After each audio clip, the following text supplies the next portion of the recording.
आपने YouTube channel पर बहुत से कफन चोरों की कहानियां सुनी होंगी, मगर आज जिस कफन चोर की कहानी मैं आपको बताऊंगी वो बाकी कफन चोरों की कहानियों से बिल्कुल मुख्तलिफ है और रियलिटी बेस पर है।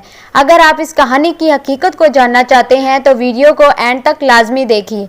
मैं हूं फातिमा, आप देख रहे हैं स्ट्रेंज रियलिटी। अगर आप इस चैनल पर नए हैं तो सबसे पहले सब्सक्राइब करके बेल के आइकन को क्लिक करके ऑल कर लें ताकि हमारी आने वाली नेक्स्ट वीडियो आप तक पहुंच पाए। चले वीडियो स्टार्ट करते हैं।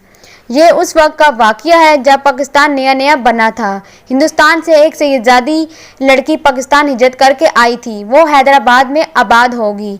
कुछ अरसे के बाद सैयदजादी लड़की ने एक सैयदजादे लड़के से शादी कर ली। उनकी ज़िंदगी बहुत ही अच्छे से गुजर रही थी। कुछ अरसे बाद सैयदजादी के शौहर का इंतकाल हो गया। अब सैयदजादी बेसहारा होगी। फिर उसने अपने घर में बच्चों को दीनी तालीम देना शुरू कर दी। वक्त बहुत अच्छे से गुजर रहा था। उस इलाके में एक कफन चोर भी रहता था। जो भी आदमी फौत होता था जब उसे दफनाया जाता था तो कफन चोर कब्र खोद कर उसका कफन चुरा लिया करता था। हर आदमी की ज़ुबान पर कफन चोर का चर्चा था, लेकिन कोई शख्स ये नहीं जानता था कि कफन चोर है कौन। एक दिन किसी मजबूरी की वजह से रात के अंधेरे में सैयदजादी को बाहर जाना पड़ा और सैयदजादी का गुजर कब्रिस्तान के करीब से हुआ। सैयदजादी ने देखा कि एक कफन चोर कब्र से कफन चुरा रहा था, तो सैयदजादी समझ गई कि ये वही कफन चोर है जिसका जिक्र हर इंसान की ज़बान पर है। फिर एक दिन सैयदजादी ने उस कफन चोर को अपने घर पर बुलाया और उसे पर्दे में कहा कि मैं अपनी ज़िंदगी में तुम्हें ये पैसे दे रही हूँ कि मेरा कफन मत उतारना। उस कफन चोर ने आगे से कहा, मैं आपसे वादा करता हूँ कि आपका कफन नहीं उतारूँगा।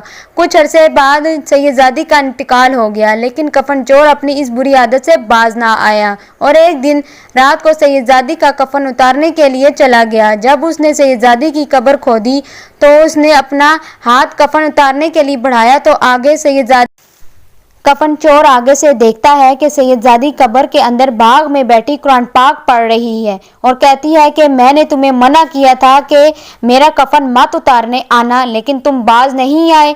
अब तुम सज़ा के लिए तैयार हो जाओ। कफन चोर ने सैयदजादी से माफ़ी मांगी कि मुझे माफ़ कर दो, मैं आइंदा कभी किसी का कफन नहीं उतारूंगा। फिर सैयदजादी ने आगे से कहा, मुझसे पक्का वादा करो आइंदा कभी किसी का कफन नहीं उतारोगे।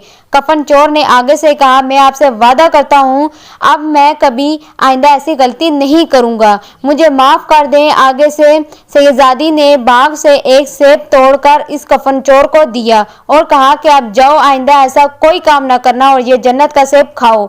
जब कफन चोर ने सेब खाया तो उसे दुनिया ही भूल गई। इस कहानी से ये साबित होता है कि लालच नहीं करनी चाहिए और लालच बुरी बला है।